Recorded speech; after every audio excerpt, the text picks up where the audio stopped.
Sorry, this is running a little slow. I had signed in this morning and it was fine. Not sure what the issue is. Well, this is off to a good start.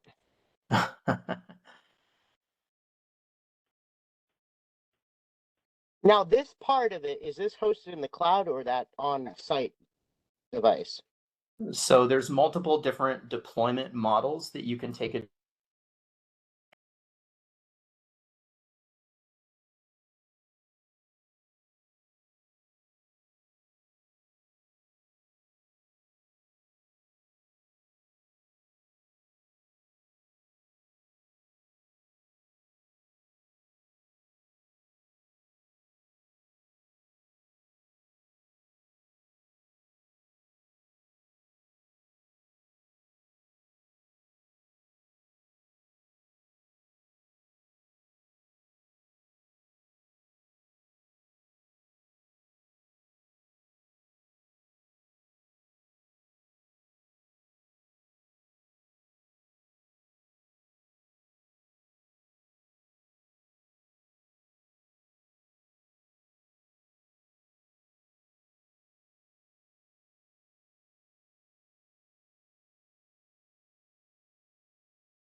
Here in the upper right corner, this is nothing big, but you've got a couple of user settings with regards to your preferences, whether you want a dark mode, etc.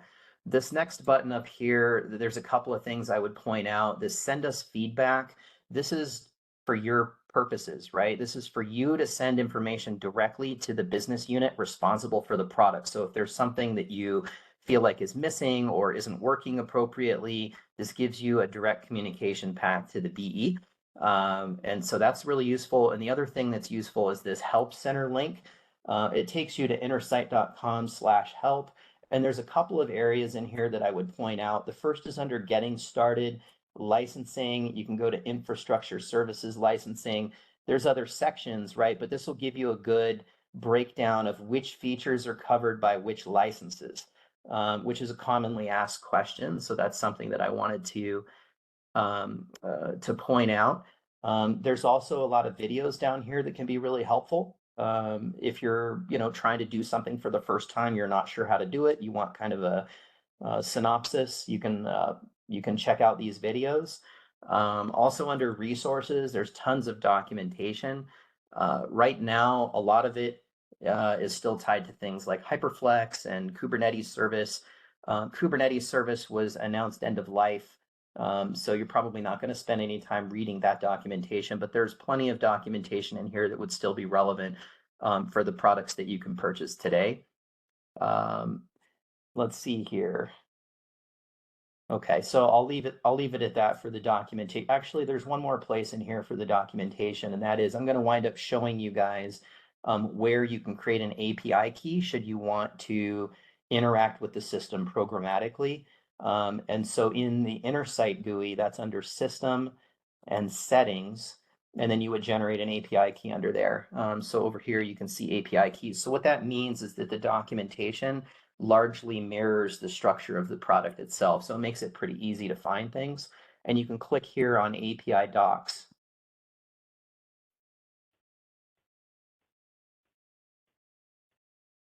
That'll take you to a site where we have a reference to our full REST-based API.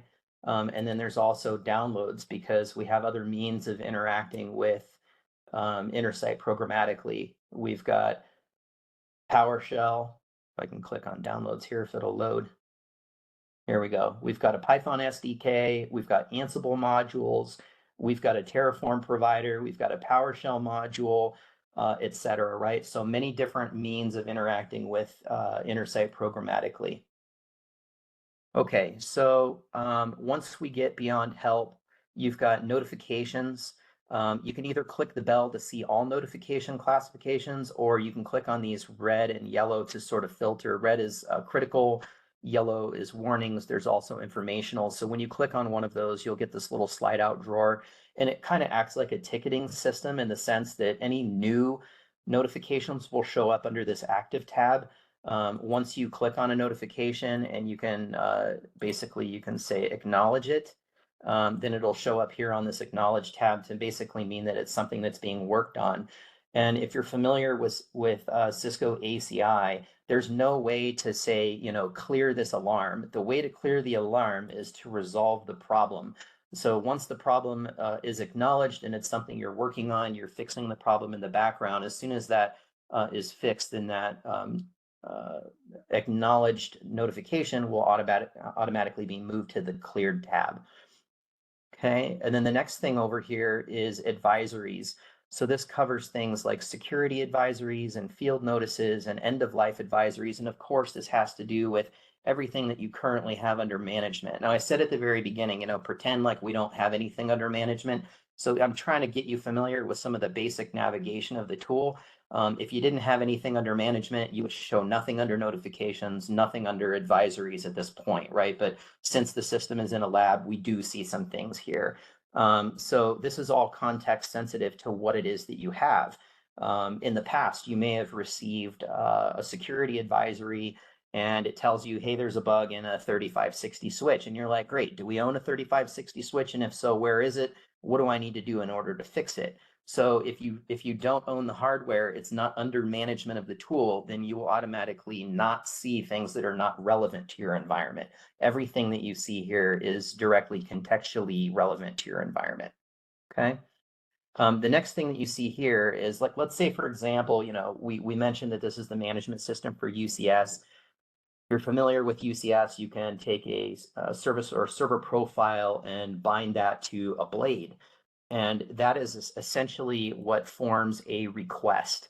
On the back end, Intersight actually uses Intersight Cloud Orchestrator, which is our automation tool, right, to implement any requests. So you can come here during an active request, you may see like a little spinning icon here. When the request completes, it'll become a green check mark. But you can click this and it'll open this drawer and you can see the status or failure of success of any request that you have submitted to the system. Obviously, you've got search bar here. So once you've got systems under management, you can potentially search those via the system name that you've created. And then over here at the top is really the main point of navigation. This is what we call our service launcher. And so Intersight is a platform that runs multiple different services. The infrastructure service, as it says here, manages your compute and converged infrastructure. So what that means, right, is this is where you would go for anything that had to do with managing your Cisco UCS or HyperFlex environments. And then it would also provide a view into your integrated systems, so converged infrastructure systems like FlexPod. The cloud orchestrator, it talks about this low-code workflow automation. So Cloud Orchestrator is sort of like the next version of UCS Director for anyone who might have been familiar with that previous product. But what this really provides is a drag and drop user interface with a multi-vendor task library. So when I say multi-vendor, it's not just tasks related to Cisco infrastructure, it's also tasks related to, say, as well as hypervisors like VMware. So the idea is that this should allow you to achieve automation across your full stack. In addition to having the multi-vendor tasks that are built into the tool, you can also make callouts to external tools for things like Python, Ansible, Terraform, depending on what tools your organization uses. And then Workload Optimizer is exactly what it sounds like. It helps you optimize your VM-based or container-based workloads. Those workloads can either live on premises or they can live in the public cloud. In fact, you can actually have an Intersight account and use Workload Optimizer without even being a Cisco customer, right? So if you just wanted to use Workload Optimizer to help make sure that you're getting the best cost, performance, and compliance with your cloud-based workloads, then you could absolutely do that. Okay, we're not going to spend a lot of time today on Cloud Orchestrator or Workload Optimizer. We're really going to focus mostly on infrastructure service. But before we get into that, one of the, I kind of told you, right? Pretend that we're approaching Intersight for the first time with no devices under management. So one of the very first things you're going to do is you're going to come here to the launcher, but you're going to click here on System. Okay. And as it said, right, this is going to allow you to manage settings for access, permissions, licensing, and more. So this is sort of your first stop when you log into Intersight to get things set up. A super important area, right, in the configuration, and we're under system settings, is authentication. So I mentioned you can authenticate using your Cisco ID, or you can set up single sign-on by pointing to like an Active Directory system. You can load in your own domains that you're managing. You can also use certificate-based authentication if you prefer. And then under access and permissions, the first item here, IP access management, is about restricting which source IPs are allowed to talk to Intersight. So if you were trying to log into Intersight, you might want to restrict that to a certain public IP in your enterprise organization by using an outbound proxy. So that is something that might work, or you could use a range of public IPs that go directly outbound through your perimeter firewall. These items down here, users, groups of users, roles dictates what those users or groups of users are allowed to manage within the system. And organizations really speaks to the multi-tenancy capability of Intersight. And a common question that comes up around tenancy and Intersight often comes from our partners, right? And our partners are like, hey, we're interested in building out a managed service. Can we build a tenant for each one of our customers and then manage that? And the answer to that is maybe you kind of could, but the system really wasn't built with a managed services capability in mind. So typically organizations refer to different tenants within a single enterprise customer, right? So different business units where you may want to control who has access to what resources and what management capabilities. Okay. And then down here, I told you I'd show you where you could generate an API key if you wanted to interact with Intersight programmatically. So you would come in here and generate an API key. And then you can see I actually created one in here because I was messing with this before, but you can use this API key when you make calls to the REST API, right? This is how you're essentially authenticating with the API. And then you're allowed to make calls for creating resources, deleting resources, downloading data, and so on and so forth. Okay, any questions so far? Okay. All right, so the next stop would be licensing, right? So this is where you're going to connect up to your smart licensing portal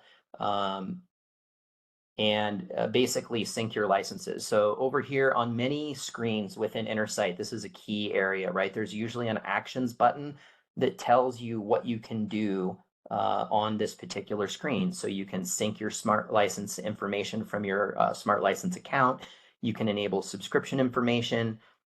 You can deregister smart licenses or register smart licenses. You can manage your different products and which licensing levels they have. Also, on a lot of screens, you can check off a particular item that you want to work with. And then over here on the right, you'll see this ellipses, which gives you additional management options. In this case, it's graying itself out because there's really nothing to do here. Also on many screens, wherever you have a screen that basically has a table, right? You can click the column headers to sort information.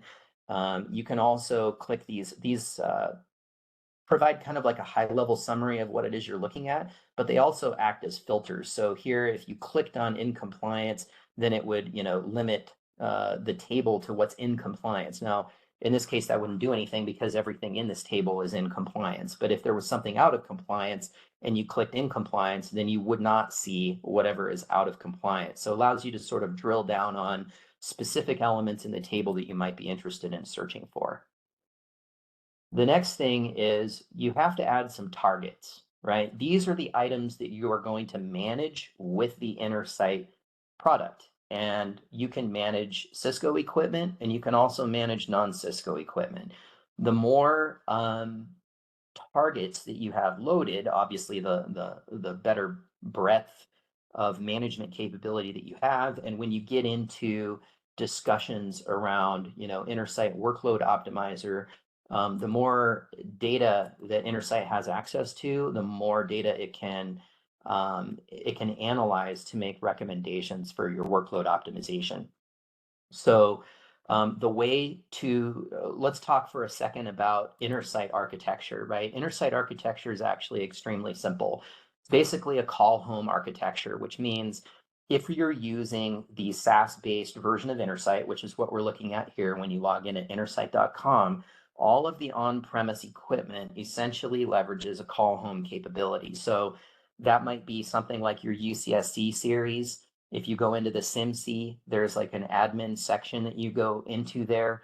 And that when you're running the latest version of software, that portion of the software is what's executing this call home functionality. So there's a device ID and a claim code inside that screen that you will need when you come to Intersight SaaS or the CVA or PVA appliances and claim a new target. So essentially what happens is the device is calling home, and you can think of it like a three-way handshake that is not yet complete, right? That device that's inside your data center sends a SYN, right? An attempt at a connection to intersight.com. But without the device ID and claim code, intersight.com does not know how to authenticate that device and make sure that it's a legitimate connection request. So that's why you have to go to the on-prem equipment, go into the admin interface, and pull out that device ID and claim code. It's essentially equivalent to a username and a password. You come here, claim your device, put in the username and password, and then Intersight sends the SYN-ACK and the ACK and completes the three-way handshake. And at that point, you've got a secure tunnel back to your on-prem data center equipment. And so one instance of intersight.saas for your organization can communicate with data centers that you have all over the world, right? So one central management tool is the idea. So I mentioned C-Series, SimC, right? You can also do the same thing with UCS Manager as long as you're on a recent version, or Intersight managed mode running on your FIs. In that case, you go into the device console, get the device ID and claim code. So you would click on claim a new target. And the ones we're going to focus on today, right, would be your compute target. So again, your standalone servers, these are your C-Series. This is a UCS domain for Intersight managed mode. These are for FIs running the IMM software. And then UCS domain for those Fabric interconnects that are still running UCSM management software on the FIs. Hey, Dan, question. Sure. Once you get this all set up, and assuming we do Cisco switches and Cisco compute, can we isolate access between those two types of hardware so that there's no crossover with, for instance, Windows engineers getting the switches or vice versa? Yeah, the system does support role-based access control. That's where I was showing you under system settings, access, you had users, groups, roles, and organizations. So that's how you would isolate all of that. Okay, just want to be sure that's available. Thank you. Sure, no problem. Common questions come up about UCS Manager and what's the future of UCS Manager. So what I would say, right, is UCS Manager has been along for over a decade now. Everybody's super familiar with it. All of the modern features, things like connected TAC, auto RMA, hardware compatibility list, all things that have kind of been mentioned on the call already, those are not being built into UCSM. That doesn't mean that UCSM is not useful. It just means it's not the future direction of where Cisco is headed. And there's been some confusion introduced around that because we've initially said, well, we're not going to support the M7s on UCS Manager. And then we extended it onto UCS Manager. So the reason for that is to give customers more time to migrate. Some customers have extremely large UCSM environments, right? And they're not anxious to change over their operations. But hopefully what you'll get out of this presentation when we get into the infrastructure service is this is extremely similar to UCSM and should actually be very easy to adopt. All of the pools and policies and templates and profiles that you're already familiar with map directly into Intersight. You can do all that same stuff from here, and we're going to show you that. Okay, so these are the compute focused systems, but you may want to claim a hypervisor like vCenter. You might want to claim a third-party device. I mentioned that you can actually When I say manage, it's really more from a read-only perspective when we talk about third-party equipment. You know, this Intersight is not meant to be a replacement for your storage admin interface, right? But you can see information because we can pull data from those systems into this system and give you a centralized view out of a single tool.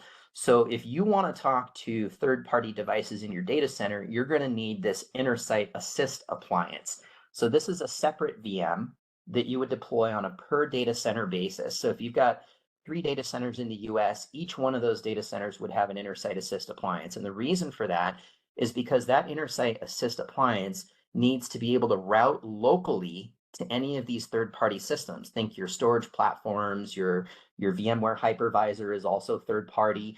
Anything that's not Cisco would need to communicate to this Intersight Assist appliance, and it also helps with DNS lookups. And what it does is it essentially acts as a reverse proxy, right? So from an intersight.com perspective, how do I talk to a third-party device in a data center? Well, I'm going to route that traffic through a Intersight Assist reverse proxy in the specific data center in which I'm trying to speak to that third-party system. Hopefully that makes sense. And if I make a claim, for example, if I go here to hypervisor, vCenter, and say, I want to start a claim, one of the first things you're going to see, since this is a third-party device, is it's going to ask you which Intersight Assist appliance should I use to communicate with the host that I'm going to enter over here. So this might be, I don't know, 10.10.10.25, and this is your vCenter instance in data center 1, whereas maybe 10.20.10.25 is your VMware instance in data center 2, right? So you would need to pick either the Assist appliance in data center 1 or the Assist appliance in data center 2 that you would use to reach this host, right? And the host and the Assist appliance should be deployed locally together in the same data center, if that makes sense, right? And then you would authenticate against vSphere using your username and password. You can do HTTPS and so on. Okay, so hopefully that explains a little bit more of the Intersight architecture, right? The Assist appliance is a VM, and because it's ours, it's still a Cisco appliance. So just like I said about the C-Series SIMC, the UCS Manager software, the IMM software, the Intersight appliance or the Assist appliance is also going to have a device ID and a claim code because it is a Cisco software, right? But anything that's not a Cisco software, like vSphere, like I just showed you, is going to have its own username and password, but you've got to communicate through that Assist appliance first. So you have to authenticate that appliance using the device ID and claim code when you create it. So that's another type of target that you could create. Any questions on any of that so far? This is how you bring all of the things that you want to manage into Intersight. You set up your settings, your authentication for the system, your role-based access control, your licensing, and your targets. Okay. Software repository is where you could upload images of operating systems that you would want to install on bare metal or VMs that are under management of Intersight. Tech support bundles might be when you're working with TAC, right? And they ask you, like in the past, they would ask you to do like a show debug on a system. A tech support bundle is going to help collect the relevant information for TAC. Audit logs obviously speak to who did what, where, and when, right? Full audit log of all activities performed on the system. And then sessions, like if I click on sessions, you'll see I have an active session right now to the UI. I think that type is Intersight General, but let's say, for example, you made an API call, right? Then you would actually see that session show up here. And if you are not appropriately handling your API calls by terminating your session, that session will hang open here. And could prevent you from establishing future sessions. So you might want to like come in here, check off a session, and basically terminate that session. I'm not going to do that because obviously someone else is in here working on this, but that's where you can handle that type of functionality. All right, so now let's move into infrastructure service. Again, this is where you would go if you were interested in managing UCS or HyperFlex using Intersight. And we've just covered how would you bring all of those systems under management. So the first thing that you see is a dashboard that talks about the health of all of, this is a summary of everything that you have under management, right? This could be C series servers, it can be B series blade servers, it can be X series blade servers if you're running IMM on your FIs. It can be HyperFlex clusters, all of the above show up in this dashboard. And so, the typical red light, yellow light, green light, and the number of devices that are showing up as critical allows you to very quickly drill in on specific problems. Capacity utilization, obviously on our HyperFlex clusters, we want to know, hey, when are we, how far along are we in terms of storage utilization on this cluster? When are we going to run out? Maybe you've got a policy that says, hey, when we get to about 80%, we better start looking at an upgrade or expansion of our cluster. So we want to give you a high-level overview of your entire environment, everything that's covered in this dashboard. Now, I like to sort of collapse these two areas here to highlight something that was said as we were kind of opening the call, right? Which is you can do both configuration and operations from this tool, right? So here you're changing the configuration state of the device, and here you're more in like a read-only management monitoring type mode. So before you can operate the environment, first you have to configure it. And I mentioned that for UCS management, all of the concepts that you're familiar with from UCS Manager, your pools, right? This is for your storage pools, your IP pools, your UUIDs, right? All of these, your IQN, if you're running iSCSI storage, can all be set up under pools. Under policies, these are things like your boot policy, your BIOS policy, your all kinds of different policies, right? If we click on create policy up here, then you'll see all of the different types of policies that you can create. And these are the same things that you were able to do in UCS Manager, right? If you want to sort of narrow your scope, a UCS domain refers to policies that dictate configuration on your fabric interconnects versus UCS server are policies that apply to the server hardware, right? And then you've got HyperFlex cluster, et cetera. So these are different views of the total list of policies that are available. But, again, if you think of the architecture of Intersight as being call home from data centers all over the world, the advantage there is you can configure an NTP policy here in Intersight, and then you could potentially apply that NTP policy to data centers all over the world, right? You don't have to independently manage an independent data center, nor do you have to manage independent domains one at a time, right? You can create policies that apply to multiple domains and multiple data centers. Okay, you then combine these policies into templates, and then we can clone those templates into different service profiles was the terminology used in UCS Manager.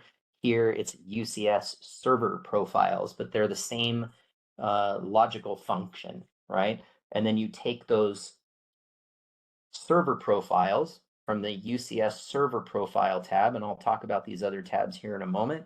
And then you would say, create a UCS server profile, and then you would take this server profile and you could associate that to a blade, right? Okay, so let's talk about these other types of profiles, right? In UCS Manager, the only type of profile we had were these, the server profiles.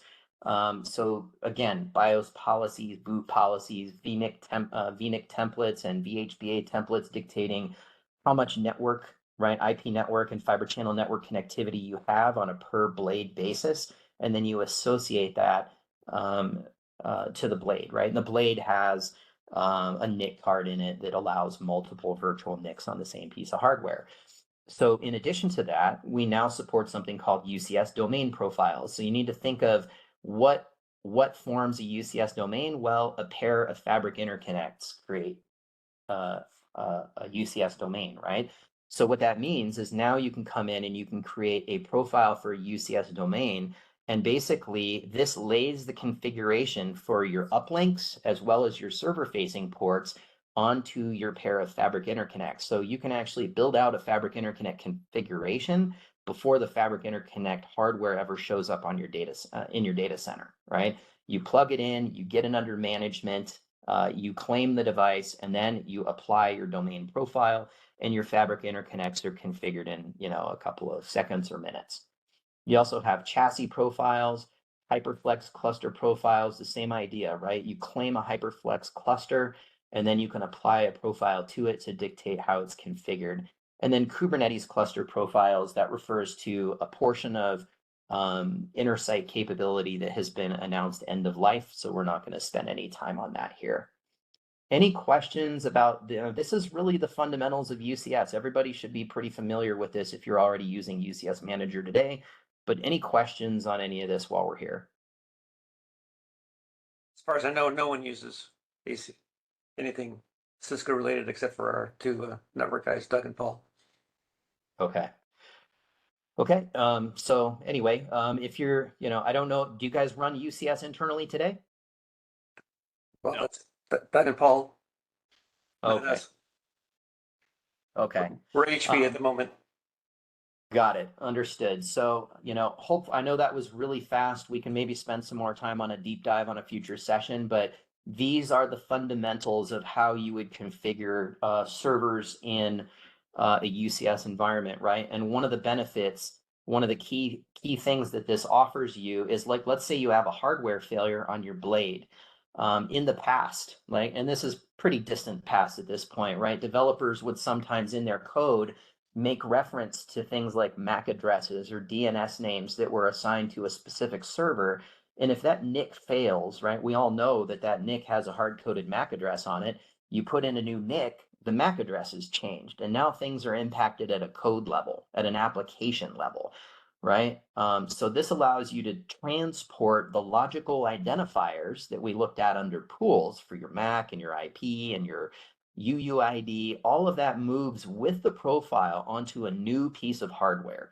So if the NIC fails, you just shut down the server, you disassociate the profile from that server, and you reassociate it to a new server that has a working NIC, and that NIC gets dynamically programmed with the appropriate identifiers for the server, right? So it's basically a relatively seamless transition, and that way, you're not having to deal with the issue of having to go back to your code to fix the problem. And then a question, Dan. So example, if our network engineers are using at the moment, like the Cisco DNA and that kind of stuff, so I know that one is going to be more managing, the phone, switches, firewalls, and that kind of stuff. Almost the same that we are seeing right now for UCS chassis. So if we decide to move in this direction, so can the network engineer be integrated or remove DNA, or how is going to be, example, if they are using DNA right now, how are we going to be say, this is the platform we need to start using right now, and then you need to drop DNA or something like that? Yeah. So what you're really, what I think you're really asking, right, is like, where is the line in the sand that says, here's the domain that the network engineers manage, and here's what the compute folks manage, right? Or the hypervisor folks manage. That's correct. Yep. Right. So the fabric, what's important to understand first, right, is the way that UCS works is you have, we'll use the example of the chassis, right? Because your first question was, well, is this the tool that you would use to manage the chassis? And the answer is yes, but it manages something larger in scope than just the chassis. The chassis connects up to this pair of fabric interconnects, and wherever you see fabric, you need to think network. This is the network connectivity for Correct. The chassis, and then from the fabric interconnects, you have uplinks that go to the northbound network, and that's where that would be under the domain of something like DNA, where you're connecting either to Catalyst switches, or if you were connecting in a data center, more likely you would be connecting up through Nexus switches if they were Cisco. And so there's a whole separate management platform for the network called Nexus Dashboard, right? Correct. Um, Yeah. so the answer to your question is the Fabric Interconnect is the network layer that centralizes all of the management of your server platforms, right? So in an HP environment, and I'm not an HP guru by any stretch, but my understanding is that in each HP chassis, you have management modules that need to be installed, software updated and maintained, configured, and then there's a ring, right? That you connect chassis to chassis, and there's limitations on how big the ring can grow, and then you have a new management domain and so on. Here, each chassis connects to both Fabric Interconnects, and the management layer runs on the Fabric Interconnects. So to try and put a bow tie on this for you, you would use RBAC to make sure that your network folks had access to manage the network connectivity or these UCS domain profiles, right, on the Fabric Interconnects. And then you would have your server team managing the server profiles, which is everything to do with the configuration of the servers, not the network connectivity. Okay, so it's one tool that does both. And then in addition to managing the Fabric Interconnects, your network team would also have the upstream network and associated tools for anything northbound of the Fabric Interconnects, if that makes sense. Correct. Thank you. Yep. Thank you. Okay. Okay, cool. No problem. All right, so now that we've got our blades or our standalone servers in our chassis uplinked to our Fabric Interconnects are connected to our northbound network, and we've claimed all of the devices that we want to manage, whether those are Cisco, specific devices or third-party devices like hypervisors, storage appliances, public clouds, whatever. Now we have something to operate, right? And that's where we're going to look here under operate. So all of the UCS stuff are these first three tabs, right? So I like to start kind of from the top down with the Fabric Interconnects. So if we click on Fabric Interconnects, you'll get a list of any of the different UCS domains that you have made claim to, right? So here we can see, FIA and FIB in this ACI2HX cluster. And you get a lot of the vitals, right? So you can see whether the device is healthy, what's the model, what version of software is it running, how many ports are in use, if there's a domain profile associated to it. In this case, this is Hyperflex, not UCS. So there's no UCS domain profile. And then just like I said before, right, this is a table, so you can adjust how each column is being sorted. I think you can select, I can't remember if you can export data. I don't actually see an export function here, but you can select devices. And then over here under the ellipses, you may have some functionality that you can do, right? You can launch the UCS manager that's associated with this particular Fabric Interconnect. You can launch into the CLI. You can open a TAC case. So this is connected TAC. And when you open a TAC case, it's going to not only open a case, right, but it's checking it's going to report the serial number, the support contract status, and it's going to start uploading relevant data to TAC. And then on the back end of TAC on our side, that uploaded information is going to enter like an AI ML engine, and it's going to analyze your environment. It's going to kind of compare it to all of the TAC case history that we have on our side and try and identify what's wrong with your environment before the TAC engineer ever even touches it. So when they first see it, they've already got an idea of what's wrong, right? And this is an operational benefit to the enterprise, right? Because you're able to move problems along more quickly. And not only that, but you're opening a TAC case on a specific device. I remember back in the day, it was always like, well, what's the serial number? Do we have that in our spreadsheet? No, we have to log into the device. I can't log into the device because someone forgot to configure it for TAC-ACS. And okay, I finally logged into the device. I got the serial number. I call TAC and they say, what's the contract number? Oh, crud, shoot, I don't know. Let me go see if I can find the contract number. No, that's not the right contract that covers that device. Maybe that device fell out of support. This is like a huge time suck, right? It's a big waste of time. And you don't have to deal with any of that because all of the relevant information, including your contract coverage, is in this device, right? You are managing this device, and the very first thing that happens when you establish a new target is that Intersight fully inventories that system. So it knows everything that you need to know.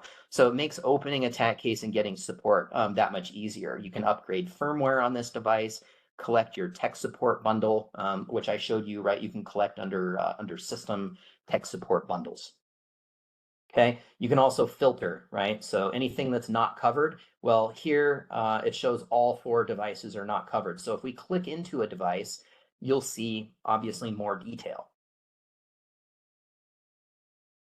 Okay, you've got your general tab. This is where you're going to see like the device name and the firmware version and the model number and the serial number. Here's the serial number, right? And whether or not this device is covered under support. You're also going to see a visual of the front or the rear of the device. You can change that here. And this little button here gives you a health overlay, so you can even see, you know, what ports are physically connected and what are their status. If you mouse over here on the right, you see any alarms or advisories. So remember at the beginning, I talked about notifications and advisories. Well, these are the ones out of this entire bucket that are specific to this device that you're currently looking at, right? So it's context. Whenever you see events over here on the right and you're looking at a server or a chassis or a fabric interconnect or a cluster, these are always context sensitive to the device that you're currently looking at or the cluster that you're currently looking at. Okay, so you can see, you know, the management IP. If you go to inventory, you'll see all the details about the hardware inside this particular fabric interconnect, ports and port channels, fans, PSUs, local storage, everything, right? And then the connections have to do with your uplinks to your northbound network or your downlinks to your servers, right? So everything that you need basically to understand how your environment is connected and functioning. And sorry, this is running a little slow here, but I want to keep moving the conversation forward. So you can also see all the different chassis that are connected to your fabric interconnects. And since you might be managing multiple domains, you know, you need to know like which chassis profile, how your intelligent fabric modules are connected to your FIs, are they healthy, etc. It looks like in the lab they've removed some UCS chassis, so unfortunately I don't have anything to demo here. So we'll move on to individual servers, right? These would be the servers within the chassis or could be C-series, standalone servers, etc. It's basically anything that's been claimed.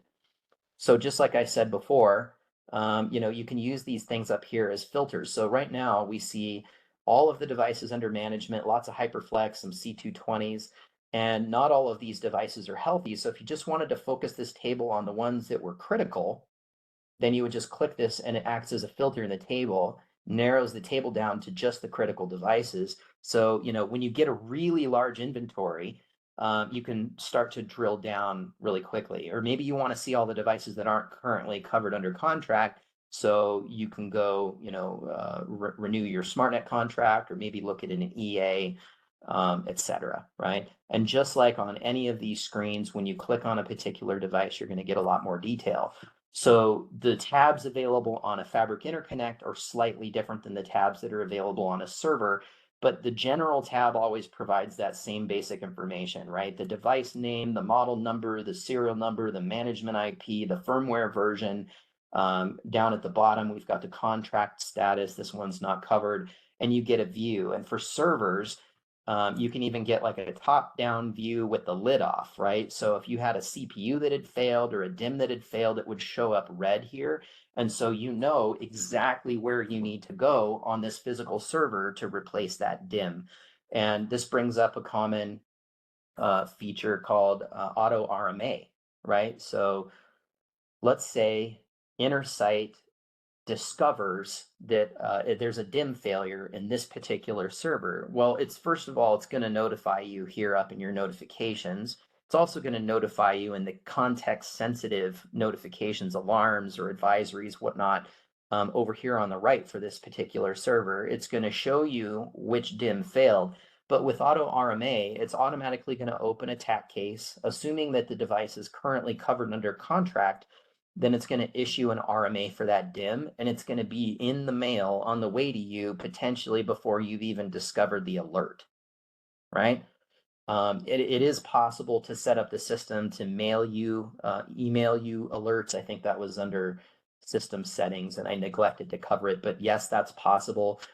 It's not possible to send it to individual email addresses, but you can send it to a distribution list, and then you can have multiple members of your team be on that distribution list. Okay, so you could potentially have a piece of hardware on its way shipped to you before you're even aware that it failed. And so when you get it, you know right where to stick it. Okay. Inventory is going to give you everything about the server, the CPU, the RAM, the disk, the memory, the network adapters, everything, all of the hardware that's installed, their model numbers, their software versions, everything. Okay, and then here you'll see UCS server profile that's actually bound. We don't actually have a profile bound to this because it's a C series. But you would come back here under profiles, UCS, there was a UCS server profiles tab, and you would click a checkbox next to a particular profile. Over on the right, you'd click those ellipses and basically say, I want to bind this profile to a specific server. And so that's where the linkage would come from, and then you would see that server profile named here. This is HCL, which is another great feature of Intersight. So this is where I talk about like the difference between UCS Manager and Intersight, right? UCS Manager provides all of this stuff down here, but it doesn't provide connected TAC. It doesn't provide automated RMA. It doesn't provide hardware compatibility list. And so why do we need a hardware compatibility list? Well, do you like combing through release notes for your server hardware and the operating system and the drivers to make sure that all the stars align and make sure everything's compatible and is a supported configuration by your manufacturer? No, you don't like doing that? Neither do I. That's what this does for you, right? So you have the hardware compatibility list. It's going to make sure that your server model, along with the CPU that's installed inside of that server and the firmware, right, that you're running, are all compatible. And if so, you're going to get this green validated, like your hardware has been validated. All of this is going to function the way that it's expected. What about the software? Well, you're going to have an operating system. This could be like ESXi version 6.5, and it's going to tell you whether or not ESXi 6.5 is compatible with the underlying hardware, the model, the CPU, and the firmware that you're running, right? That's another layer of research and reading of the release notes that you would normally have to do. But we've got full inventory of what you're running, so we can just tell you whether or not your particular combination of hardware and software basically fits our compatibility matrix, right? And then the last bit has to do with the network adapters that are in this particular server and the firmware versions or driver versions, right, that are running on the adapter hardware. So this isn't the best example. Let me see if I can click on another server real quick.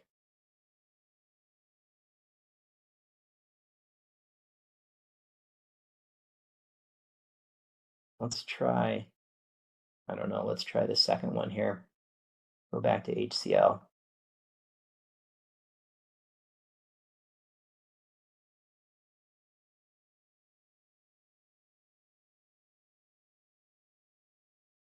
Okay, here. So you can see, right, that this particular HBA is compatible from a hardware and a software status. So that's referring to these up here, right? And then here's the firmware version that's running on some of these other ones, LAN on motherboard, right? This shows a particular driver protocol and version, and it's saying that, hey, this is validated, it's compatible. But if it weren't, then you would have to go, okay, well, now I have to go find the driver that's compatible and load it.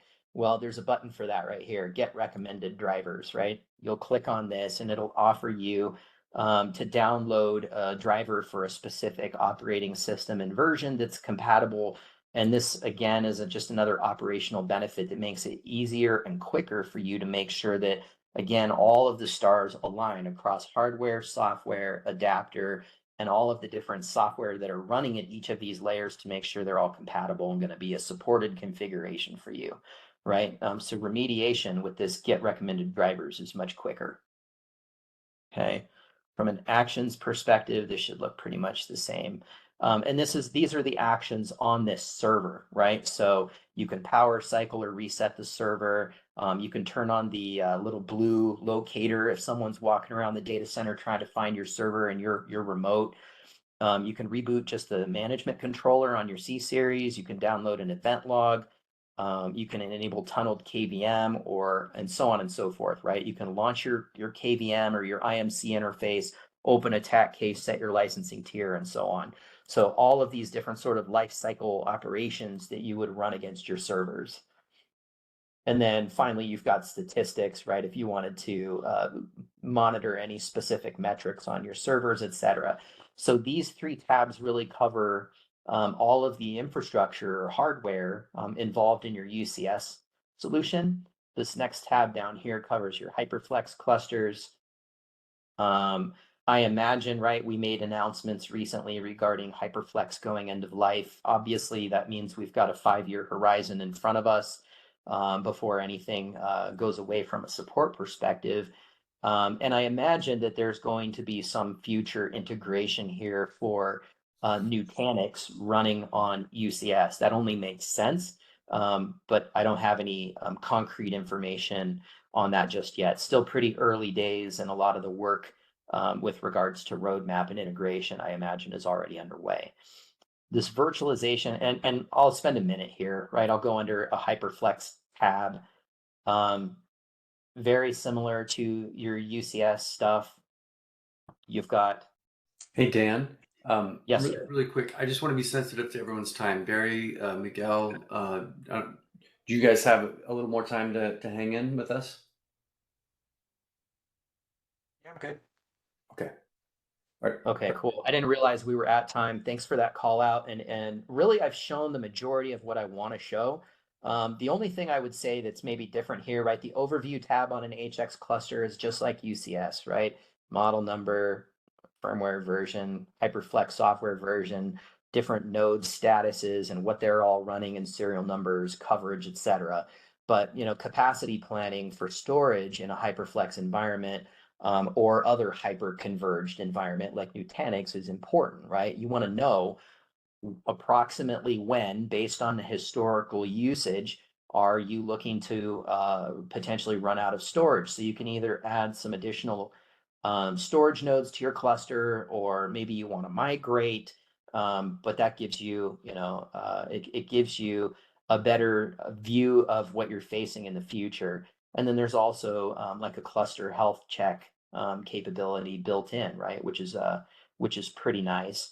Under virtualization, this is like if you claimed a vSphere instance, vCenter instance. These are all the same, how do I put it, categories of information that you would typically manage, right? First, when you create a vCenter, you want to create a data center. And then within a data center, you create a cluster. And then within the cluster, you add your hosts. And then the hosts connect to one or more data stores or data store clusters. And then you've got virtual machine templates that you can clone into your virtual machines. These VMs run on these hosts. So same type of information, right? You've got a table. You can filter, you can sort, you can click on a particular VM for more information. You can see all the vitals, how many CPUs, how much RAM, how much utilization, and so on. Okay, and then Kubernetes is all about IKS, which I said was end of life already. Yes, sir? Quick question on the virtualization. Can you actually launch tasks from this virtualization tab? So you can click on like a VM and there's certain tasks that you can do. So you can start, stop, reset, restart, launch your VM console. But I think, and on certain screens, there's another ellipse up here, which sometimes allows you to do certain different functions. So if I came back to like servers and then clicked on a particular server and clicked this ellipse, then I think there's like a install operating system on that server in this menu, but not in this menu. Right? Okay, like if you go to host, are you able to put servers in maintenance mode? Yes, you can do that. Okay. Yep. And then I believe they're also looking at NetApp from a storage perspective. Are you going to be going over kind of integrated systems and some of the systems that can integrate into Intersight? Yeah. Storage? So Okay. here's your maintenance mode. For integrated systems, the only thing, this is sort of like your converged infrastructure view to your point. The only one that we support right now is FlexPod. And I had heard that this might be going away, but then I heard it might not be going away. So I'm not sure what the status of this is. But remember when we were under system settings targets, right? And I said that you could claim third-party systems like your hypervisors, like your storage, your NetApp, your Pure, your Hitachi storage. So you would then be able to come here and I think create a flex pod. And then you would select a UCS domain, network switch selection. So again, you could lay claim to network switches. That doesn't mean you're going to configure them from this tool, but you can see them as part of your overall FlexPod architecture. And then you would pick your storage domain that you already claimed. Basically bind that all together into a single FlexPod. She'll be here like probably 45 minutes. Hopefully that answers your She knows question. you guys are handing her out. Yeah, it does. Thanks. Okay, unfortunately, White I SUV. don't have items to point at, but this is where you see that consolidated. Okay, so really, I appreciate you guys hanging in. UI demonstration kind of helped you with basic navigation of the system, understanding what's where and kind of how you would approach it if you were a brand new user, right? The main thing I want you to remember there is go up here to your launcher, go to system, go to settings, right? Configure your authentication, configure your RBAC, configure your licensing, and configure your targets. After you've done that, then you can start getting into the other services, right? And the targets that you define here are the same targets for all of these services. So there's no additional work that you would need to do for workload optimizer, for example, right? You've already claimed all of your UCS environment, your HyperFlex clusters, your vCenter instances, your storage arrays, and workload optimizer is going to help make recommendations based on the totality of that information that's already, you've already set it up here in your targets, right? So workload optimizer is already kind of ready to go at that point. Any questions at all? Any items that you guys want to maybe do a follow-up deeper dive type demo on? I would have to, you know, if you wanted to get into, for example, like the CI FlexPod stuff we were just talking about a minute ago, I'd have to identify an environment where we could actually point at something that exists. I don't know where that would be, who runs it, but I imagine I could get a product sales specialist involved for something like that. No, this looked good. It looks like the onboard administrator and one view on steroids type of environment. So Yeah, I mean, that's the idea, right? Is to try and make it streamlined and intuitive to navigate and right, context sensitive. And again, all those future features are going to go into Intersight, but won't be going into our legacy management tool, UCS Manager. and the new environment, just to say that the new environment or these new UCS, whether they're blades or standalone servers, will all be connected to brand new ACI switches. So it'll be a brand new, either like 40 or 100 gig environment. That's right. That's right. And you know, in the past, without Intersight, if you had a pair of fabric interconnects, that would allow you to manage up to you know, a certain number of servers. I can't remember the total number of servers, but that was the UCS domain. Once you grew beyond that number of servers, you needed another pair of fabric interconnects, and then you had a new remember the management layer runs on the Fabric Interconnect. So now you have two domains that you need to manage and upkeep and troubleshoot.